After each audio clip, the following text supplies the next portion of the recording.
Ain't we lucky we got him? Yeah. So, good times. When I first heard about them potentially doing an animated good time show, I was very worked up with the prospect of it. Even the players that I knew that were involved with it, I was very, very interested to see where they were going to go.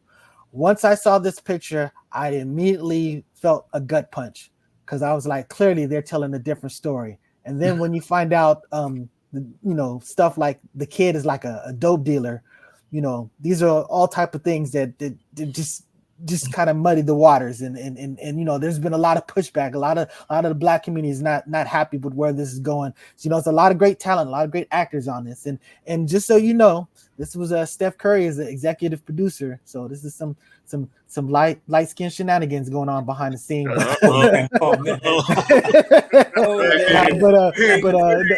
Speak on it, brother Charles. Speak on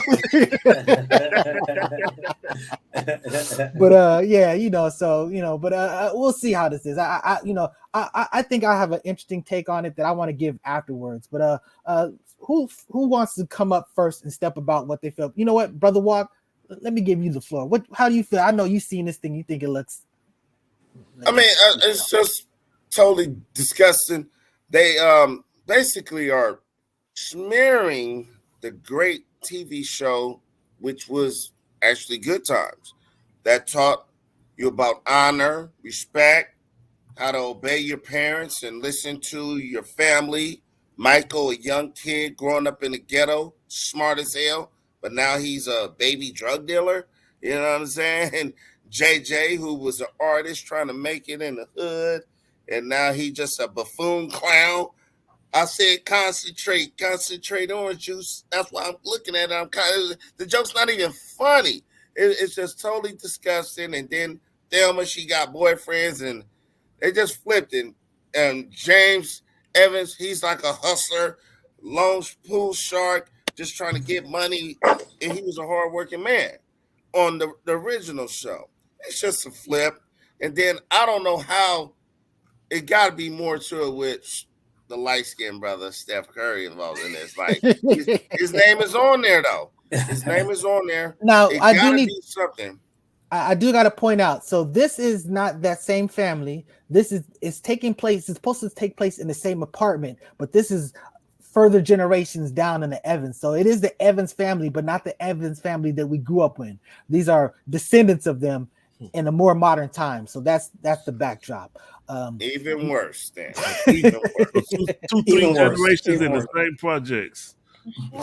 You also got to consider the premise from the show. Before that, there was the Cosby Show. It was Good Times for those of us who are in that age range. This was the most realistic and also representation of a strong, mother-father household. Regardless of the circumstances, you saw a strong black male, strong mother. Then just how everybody's kind of breaking down the characters. If they want to bring it to, the current day, that should be the foundation of it as well. I'm really surprised. I really like Steph Curry, not because he's a great basketball player, but because he's light skinned too, like myself. So he's making it bad for us light skinned brothers. I can't begin to. I have to believe that he just signed on that. I can't believe that he was a part of the producing of it. He comes across as a very likable, as well as somebody who's familiar with his background, as well as the people that are fans of his. But the show itself is a poor representation of what Good Times is. And again, for all of us, it's a staple of Black culture. I mean, who doesn't remember when Penny, got the iron to the back? Or when James died. I mean, we all talk about that. We all talk about that. It doesn't matter whether we in Cali, New York, Houston, Chicago. Hey, it doesn't matter. That was Good Times for us. Michael talked about Farrakhan. I know. He quoted. You got to get that right. On the show. You got to get this show right. You can't misrepresentate this. Something that was such dear to our hearts to where it is right now. I'm really disappointed by it.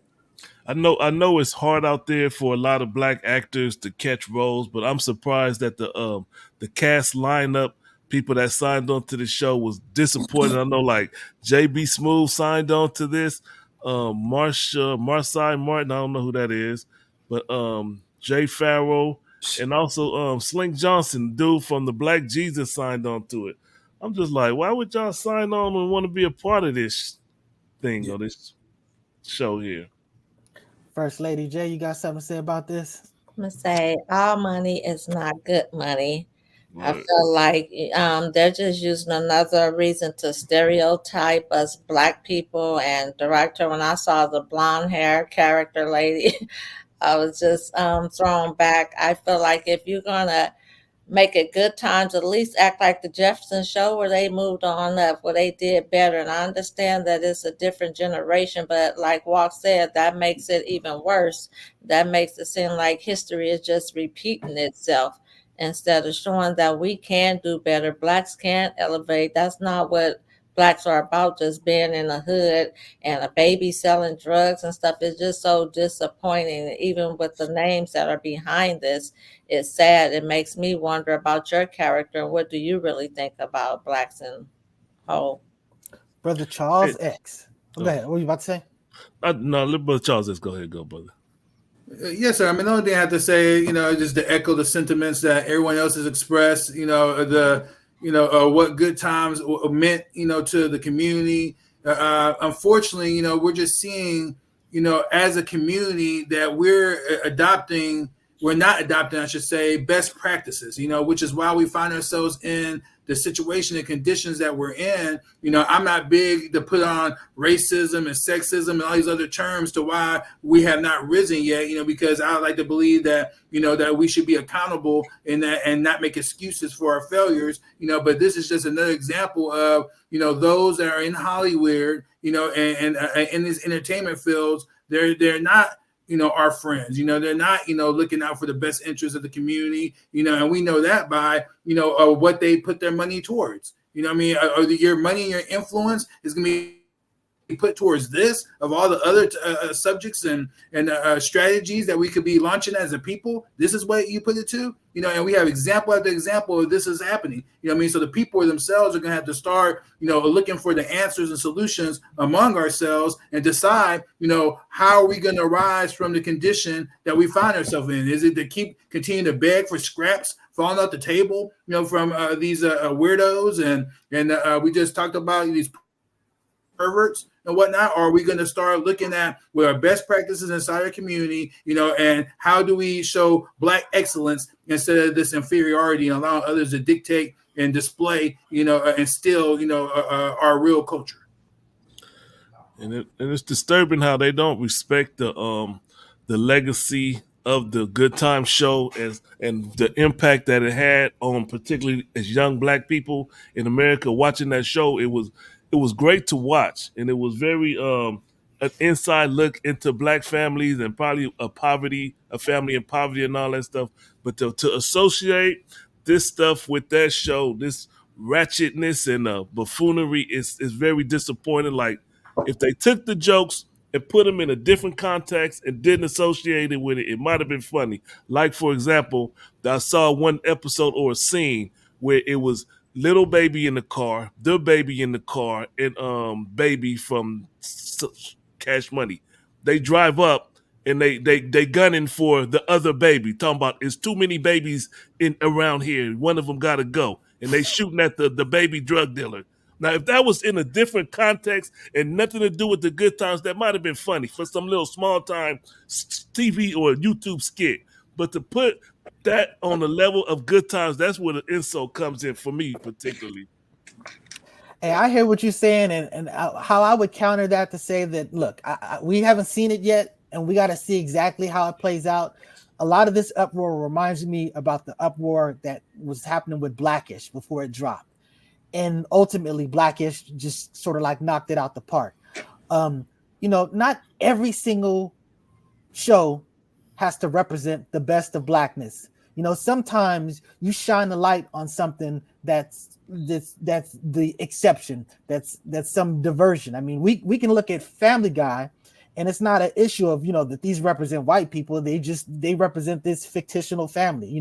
That kid is a killer, a monster, et cetera, et cetera. But I mean, it's the context of that joke. So I mean, I get it. I understand why it's so when things are so dear to us, they have a different place. But I also got to say that, look, we kind of have to take a step back and see exactly how it plays out. Because when I was reading the article, they're saying that they do try to juxtapose all of this stuff into political soundness, family, and all of this stuff. So we're getting all what we're getting from what we're anticipating, but we'll see how it plays out. I know that John Amos, I read his quote in Bernadette Stanzas. They're saying that, look, they're probably going to have some problems with this show just because they're going to have to deal with the legacy of our show. But if this is a springboard for them to go to somewhere else and to figure out something, then we just have to wait and see about that. So I'm just saying that until we see it, until we know, we don't know. But again, not every single thing has to represent the best of us. We should be able to look at something and be able to see that and go, yeah, they messed up over there. That's the reason why people watch Jerry Springer. They don't watch Jerry Springer because that's the best of humanity. They watch it because it was the worst of humanity. So try to keep everything in its context. Yep. Hey, real quick, I want to just give a shout out to our brother Joseph. Thank you for watching the show, brother. He said, some more liberal BS. This how liberals push us to the world. And then he also says, Yes, sir. projecting physiological demoralizing agenda on our people. And then shout out to Nicolette Freeman at Vigilante Dog, facts only. So thank all of y'all who are watching the show. We greatly appreciate it. Anything else? Yeah, it's no way around. Wait. Go ahead, Walt. I'll be scared because we're looking at the time. Nobody want to say nothing. All right, go ahead, Walt. Go ahead. I want to push back on a little bit what Nice Guy say. Like, we seen what we seen. Even we don't got to watch the episodes. We don't got to see the show. I don't think the show even aired yet. Who cares? It's a baby drug dealer. That ain't a black baby drug dealer. They had a showing that it was shooting across from apartment complex to another. That ain't funny. They playing it light on the violence that's going on in Chicago. Real lives are being lost, and they making like a joke of it. It's the same thing that sort of academics did, how he got his whole career started. It's just playing on these deaths and lies like it's a joke and making little comical skits about it. It's not funny. Did you ever see that Chappelle killing them softly? Well, where he's talking about the baby selling drugs, killing them softly. Was that funny? See, that was a different context, and a stand-up is a different context. He was telling jokes on stage, and I think that's why, for me, to connect it to Good Times is a bad move. Connected to Good Times is a completely different argument, but I'm just talking about, because this is one thing that gets me when people say this stuff. I think about the Boondocks, and a lot of black people love the Boondocks. They thought it was hilarious and stuff like that. And I'm gonna tell you, I'm not gonna pretend like I didn't laugh at it, but I hated it. And the reason why I hated the Boondocks because every single character on that show was a terrible character, except for one person. This was a whole black world where the only sensible black person was a kid, Huey. So why do you think it went over black people? I mean, because again, as an adult, I can look at something that's like making fun of black people and being ridiculous and still find humor in it as an adult. You know what I'm saying? I'm just saying that I can still process something. It's just like, for example, as a hip hopper, there's a lot of music that I love from my era that's just talking ignorant stuff, talking about killing people and talking about all this other stuff. I don't embrace that. I'm not okay with that, but I still can appreciate the artistry of the music and of the song and still isolate the fact that, yeah, that's some ignorant type stuff, but that's just not where I'm at. But I can still appreciate the humor of it. I've seen white people do stuff that's offensive that, like, for example, I don't know if I want to admit this on live TV. I mean, I've never done it before, but I'll just tell you that Django, to me, this was a violation. And I feel like Quentin Tarantino crossed lines that he absolutely had no right to cross. That said, I probably watched that movie about 20 times. You know what I'm saying? Me and my wife, I got like a bootleg. We would, every time someone would come over the house, be like, oh, you seem to cue it up. You know what I'm saying? And stuff like that. And it's just like, on an island, you can appreciate some of the things that go on, but you can still be conscious and be like, yeah, but you know, this is some ignorant type stuff. And yo, white boy, you way too comfortable with, you know, in nigga, you know what I'm saying? So it's just that type of situation. So I'm just saying that human beings are complex. We're able to criticize this and say that this is terrible, but on the other hand, we're able to laugh at something to go, well, you know, that is kind of funny. Dark humor. That's what dark humor is.